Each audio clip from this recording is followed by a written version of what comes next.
In yet another whirlwind performance that left many observers shaking their heads, former President Donald Trump recently held a press conference in Georgia. What should have been a routine discussion on policy and the economy quickly spiraled into one of his most bizarre appearances yet. As the American economy shows strong signs of improvement, with job growth, stock market highs, and wages on the rise, Trump's refusal to acknowledge these accomplishments baffled journalists and viewers alike. His responses ranged from dismissing positive economic indicators to outright falsehoods about migrants and wild conspiracy theories. What's clear is that Trump is determined to paint an America in crisis, even when reality tells a very different story. This in video a deep dive into Trump's chaotic press conference in Georgia, scrutinizing his baseless claims, highlighting his ongoing attempts to sow division, and revealing how he continues to peddle lies that undermine both the American public and the democratic process. What does Trump's refusal to engage with the facts tell us about his leadership? And how is this affecting the political landscape as we inch closer to the 2024 election? Let's dissect Trump's strange, meltdown-filled performance and the implications it holds for the future of American politics. Jobs are up, but Trump won't admit it. During the press conference, a reporter presented Trump with a simple question. With jobs on the rise, the stock market hitting record highs, and wages growing steadily, would he acknowledge that the economy is improving under the Biden-Harris administration? Instead of engaging with the facts, Trump simply replied, "No, it was a stunning moment, one that illustrated his ongoing refusal to accept any positive news if it didn't align with his narrative of doom and failure." The September jobs report showed that 254,000 new jobs were created, bringing the unemployment rate down to 4.1%. Wages had risen by 4%, while labor force participation saw an uptick. In any other political context, this would be cause for celebration, even among rivals. But not for Trump. His response was to deny the data entirely, opting to push disinformation about migrants and foreign influence instead. In a desperate attempt to discredit the Biden-Harris administration's achievements, Trump claimed that American jobs were being taken by undocumented migrants, despite there being no evidence to support this. Even conservative outlets, like Fox News, couldn't find a way to spin the positive economic news negatively. On air, Fox News anchors conceded that the job numbers were robust, admitting it was hard to cast the report in a bad light. Migrants, fear-mongering, and the politics of division.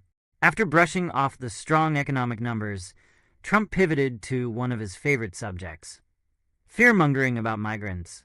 He falsely claimed that the money intended for Georgia and North Carolina was being redirected to people that came into the country illegally, further fueling his divisive rhetoric.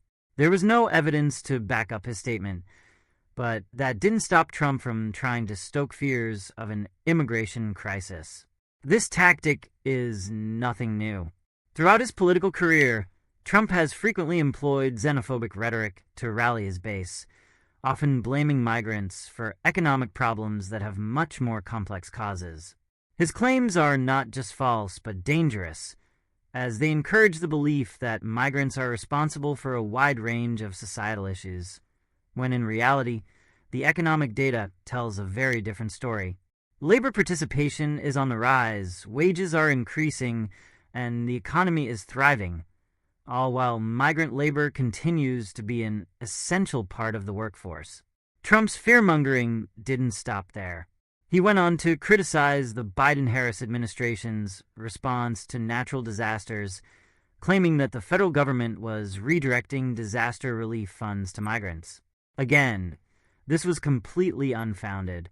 In fact, governors from states affected by recent hurricanes, both Republicans and Democrats, praised the federal government's swift and effective response. Florida Governor Ron DeSantis, no friend of the Biden administration, even admitted that federal assistance was prompt and comprehensive. Trump's dismissal of economic progress and his reliance on disinformation go hand in hand with a more insidious agenda: his continued attempts to undermine the democratic process. When asked about the upcoming election, Trump's response was vague and troubling. He stated, "I can only hope that it's going to be free and fair," while simultaneously casting doubt on the integrity of the election process, especially in swing states like Georgia. This kind of rhetoric is reminiscent of Trump's behavior during the 2020 election, when he falsely claimed widespread voter fraud and refused to concede after losing to Joe Biden. His words in Georgia hint at a disturbing possibility. Trump is laying the groundwork to once again challenge the results of a Democratic election, should he lose in 2024. His refusal to commit to the idea of a free and fair election suggests that Trump is preparing his supporters for another round of baseless accusations and legal challenges, which could potentially lead to more violence and instability, as we saw on January 6, 2021. What's even more alarming is that many of Trump's supporters continue to buy into his lies.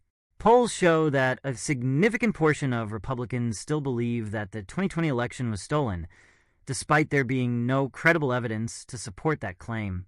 Trump's strategy is clear. If he can't win at the ballot box, he'll try to sow enough doubt in the system to undermine the results. Lies about endorsements, the Taylor Swift and Jamie Dimon fiasco. As if his economic and electoral falsehoods weren't enough, Trump has also continued his pattern of making bizarre and easily debunked claims about endorsements. In a strange twist, Trump falsely claimed that Taylor Swift had endorsed him, even going so far as to post an AI-generated image of Swift on social media to back up his claim. This, of course, never happened. Taylor Swift is an outspoken critic of Trump and has made her political stance clear on numerous occasions. More recently, Trump posted a doctored photo of Jamie Dimon, the CEO of J.P. Morgan Chase, claiming that Dimon had endorsed his presidential campaign. Once again, this was simply not true. Dimon had made no such endorsement, and Trump's decision to fabricate one raised eyebrows across the political and business worlds. When confronted about this obvious lie, Trump did what he always does. He denied responsibility, claiming he didn't know who posted the image. This pattern of dishonesty has become a hallmark of Trump's political career. Whether he's lying about the economy, the election, or his own endorsements, Trump seems to have no qualms about bending the truth to suit his agenda. What's particularly troubling is that many of his supporters are willing to overlook these lies, buying into the narrative that Trump is somehow being unfairly targeted by the media and political establishment. The media's role and Trump's relationship with Fox News. One of the more ironic moments of the press conference came when Trump began railing against the media, accusing them of spreading false information and being biased against him. This is a common refrain from Trump, who has consistently attacked the press throughout his political career. However, even his longtime ally Fox News couldn't back him up on his economic claims this time around. Fox News hosts acknowledged the positive jobs report and unemployment numbers, finding it difficult to twist the data to fit Trump's narrative. This moment highlighted the growing rift between Trump and certain elements of the conservative media. While outlets like Fox have long supported Trump and given him a platform, even they are beginning to distance themselves from some of his more outrageous claims. It's a telling sign that Trump is losing support in some corners of the right-wing media. While he still has a loyal base of followers, the cracks are beginning to show. As the economic reality becomes harder to ignore, more and more media outlets, even those traditionally sympathetic to Trump, are finding it difficult to continue promoting his falsehoods without damaging their own credibility. Governors respond. Praise for the Biden-Harris administration. Perhaps one of the most powerful counterpoints to Trump's lies about the federal government's disaster response came from the governors of states affected by recent hurricanes. In a series of interviews, governors from both parties praised the Biden-Harris administration for their swift and effective action in providing disaster relief. Florida Governor Ron DeSantis, North Carolina Governor Roy Cooper, and South Carolina Governor Henry McMaster all expressed their gratitude for the federal government's prompt assistance. FEMA's response was lauded as professional and well-coordinated, with millions of liters of water and hundreds of thousands of meals being distributed to affected areas. These statements stand in stark contrast to Trump's baseless claims that the federal government was neglecting certain regions for political reasons.